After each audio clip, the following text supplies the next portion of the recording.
Diperlukan pengorbanan agar warung atau toko menjadi ramai pembeli dan banyak dikunjungi pelanggan. Atau bahasa kiasan anak muda sekarang adalah ada yang perlu ditumbalkan gitu ya.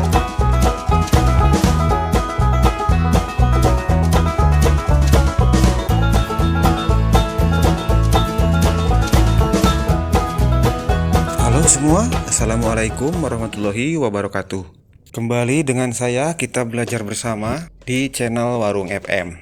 Pada kesempatan kali ini saya mau sharing sedikit pengalaman saya dalam mengelola usaha warung sembako atau toko kelontong. Baik, setelah pada video sebelumnya saya sharing membuat rak gondola atau rak minimarket untuk rak display produk di warung kelontong saya. Pada kesempatan kali ini saya sharing kembali tentang usaha kita ya. Baik sahabat, dalam menjalankan usaha warung sembako atau toko kelontong, tentunya kita berharap warung kita ramai pembeli dan banyak pelanggan. Sharing sedikit pengalaman saya dalam mengelola usaha warung sembako atau toko kelontong untuk menarik pelanggan atau pembeli atau customer. Dalam menjalankan ide usaha ini, kita memerlukan pengorbanan dalam hal ini dari segi harga produk yang kita jual di warung kita. Dalam mencapai hal yang saya maksud tadi, saya menumbalkan harga beberapa produk dalam artian mengurangi keuntungannya supaya pelanggan atau customer menganggap warung kita ini harganya murah. Ada 4 produk yang saya tumbalkan harganya supaya lebih murah dari kompetitor atau paling tidak akan menarik minat para pelanggan.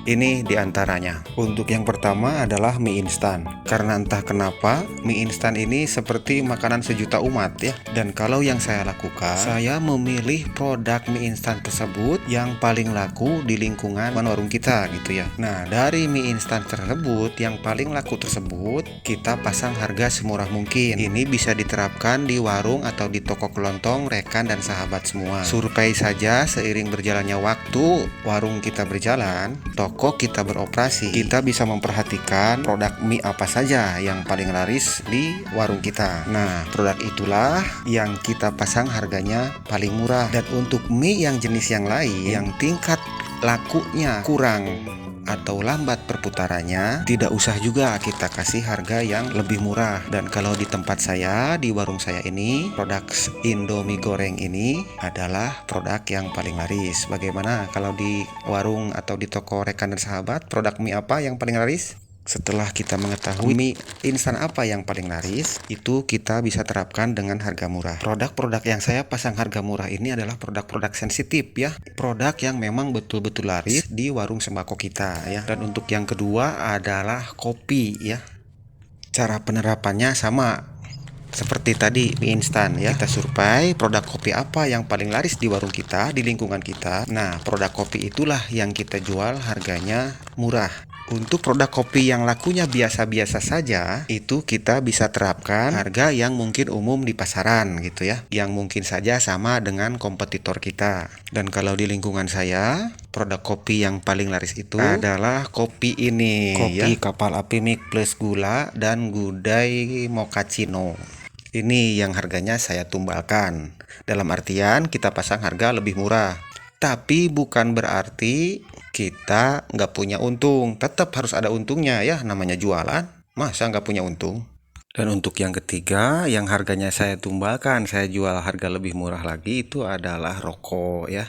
Survei rokok yang terlaris di lingkungan kita, di warung sembako kita itu rokok apa gitu ya. Nah, produk rokok itulah yang kita jual harga lebih murah, kalau bisa lebih murah dari kompetitor kita ya.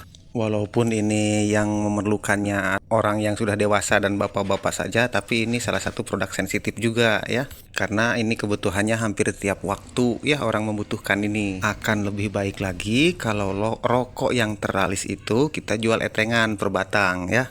Nah, itu kita bisa ngambil keuntungannya lebih besar daripada kita menjual per bungkus. Dan usahakan jangan sampai diutang ya, karena kita mengambil keuntungannya minim. Untuk produk yang terakhir yang saya tumbalkan harganya menjualnya lebih murah itu adalah ini ya, kebutuhan para kaum istri ya. Ini kalau bisa kita jangan jual mahal ya, ambil keuntungan seminim mungkin. Ini rekan dan sahabat mengerti sendirilah, ini produk sensitif ya. Kebutuhan ibu-ibu, dan ibu-ibu itu seperti kita ketahui bersama, ibu-ibu itu merupakan kaum sensitif ya. Beda sedikit aja harganya bisa jadi obrolan ya. Untuk produk yang rencengan seperti ini kita jual lebih murah. Dalam artian lebih murah dari kompetitor. Ambil untungnya jangan terlalu banyak. Untuk jenis pembalut seperti ini ya, bahkan kalau bisa diapes atau pempes popok bayi pun kita ambil keuntungannya sedikit saja kalau yang jenis rencengan seperti ini ya. Nah, dengan kita menjual murah produk-produk tadi yang saya sebutkan, ini akan membuat warung kita terkesan murah di mata pelanggan kita ya. Dan kenapa hanya produk-produk itu yang saya ulas?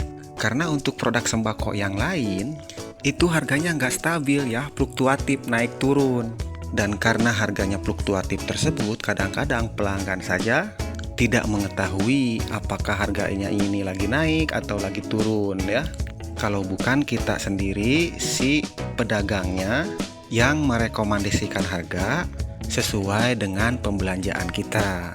Contoh sederhananya seperti minyak, telur, beras, apalagi beras banyak pilihannya ya, ada kualitas 1, kualitas 2. Dari produk-produk tersebut, segi keuntungannya bisa kita mainkan ya. Tapi kalau untuk produk-produk yang saya sebutkan tadi, itu akan menjadi patokan karena produk-produk tersebut tidak mengalami fluktuatif atau naik turunnya harga. Hanya pada waktu tertentu saja jika produsen menaikkan harganya dan gak mungkin turun lagi kan ya. Beda halnya dengan sembako yang harganya bisa naik turun. Walaupun kita bisa menjual murah, tetapi harganya tetap bisa kita mainkan karena tergantung kondisi di lapangan. Kan seperti itu ya. Saya kira demikian rekan dan sahabat untuk sharing pada kesempatan kali ini. Sedikit pengalaman saya dalam saya mengelola usaha warung sembako atau toko kelontong. Tapi ini mohon maaf ya, ini adalah cara saya, bukan maksud menggurui atau mengajari ya. Karena mungkin cara-cara setiap orang mungkin berbeda-beda dalam mengelola usaha warung sembakonya ya. Di sini saya hanya sharing saja, berharap ada yang bisa diambil manfaatnya. Dan alhamdulillah dengan apa yang saya lakukan ini cukup berhasil ya, menarik pelanggan, menjadikan warung kita menjadi ramai pembeli. Atau mungkin ada rekan dan sahabat yang menyaksikan video ini yang mau memberikan kritik atau masukan dalam kita mengelola usaha, mengembangkan usaha warung sembako atau toko kelontong, silahkan tuliskan di kolom komentar ya. Karena di sini kita sama-sama belajar dalam usaha kita atau bisnis kecil kita ya. Terlebih lagi di channel Warung FM ini kita bisa bersama-sama belajar tentang sales motoris freelance, sales kanvas, sales mandiri. Karena memang awalnya saya sebagai sales mandiri, kemudian sekarang ada kemajuan sedikit menjalankan usaha warung sembako atau toko kelontong. Ya, usaha warung sembako kecil-kecilan lah. Untuk rekan satu profesi, jangan patah semangat ya. Tetap semangat, tetap berkarya. Semoga segala usaha dan upaya kita dalam hal kebaikan selalu mendapatkan kelancaran, keberkahan, juga kesuksesan.